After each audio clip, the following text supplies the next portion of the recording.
Have you ever had a calling extended where you thought, this has got to be a mistake, they cannot possibly mean me? I had that experience several years ago as I was called to be the primary chorister in our ward. I had worked with children.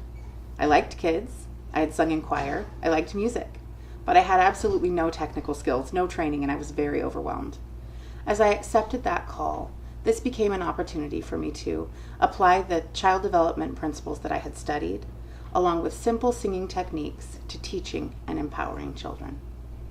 When working with children, particularly large groups of children, it can be helpful to establish a focus in the form of goals. The goals that I established in this capacity can be applied to many different settings with children.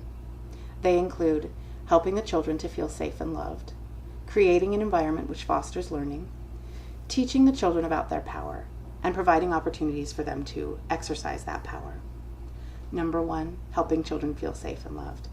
I needed those kids to know that I loved them, but even more, I needed them to know that they were loved by a Father in heaven and by Jesus Christ.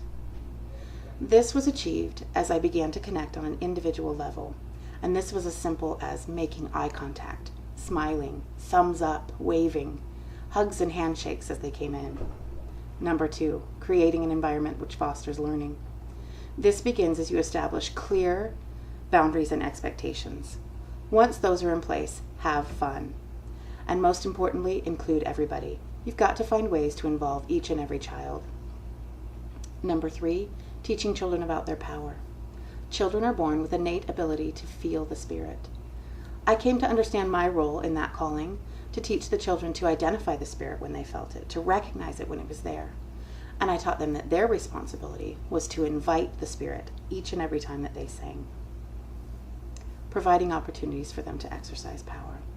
Once that focus was established for them, once they understood that our purpose together was to invite the Spirit as we sang, I could start to implement those musical concepts.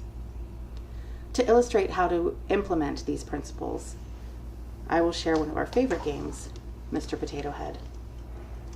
The children would come forward and select a piece of Mr. Potato Head one at a time. Perhaps we would start with the eyes. I had the children close their eyes. They listened to the piano to find out what kinds of songs we would be singing. This was an opportunity to talk to them about unity, about one way to invite the Spirit was to become unified. I taught them to listen to their neighbors, to match their pitch, their volume, their sound with the people next to them and around them. And as they did this, they became one. We became unified, and it was powerful. The ears.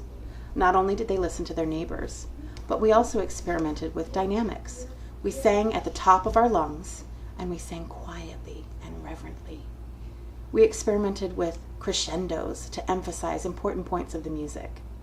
And we talked about which dynamics helped us to foster and feel the Spirit most strongly.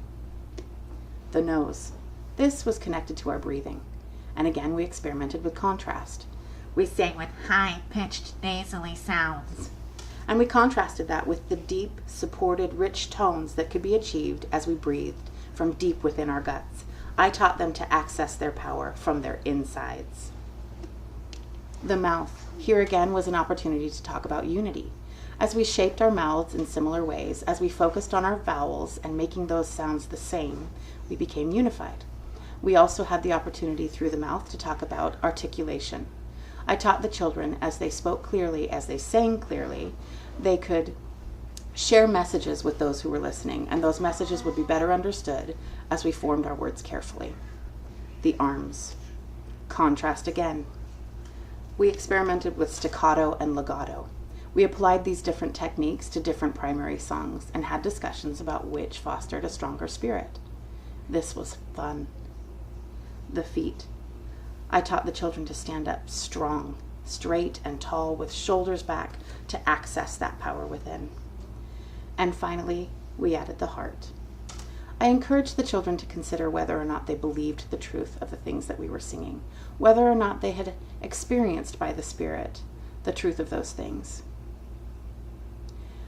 As they discovered that they did believe what they were singing, they could sing with feeling. And we talked about how those listening would be able to feel the truth of that message, and that they could use that power to invite the Spirit to help others feel the truth of that testimony. I will always be grateful for that opportunity I had to learn about empowering children through music and by the Spirit. And it is by that same Spirit that I discovered I could be empowered as well.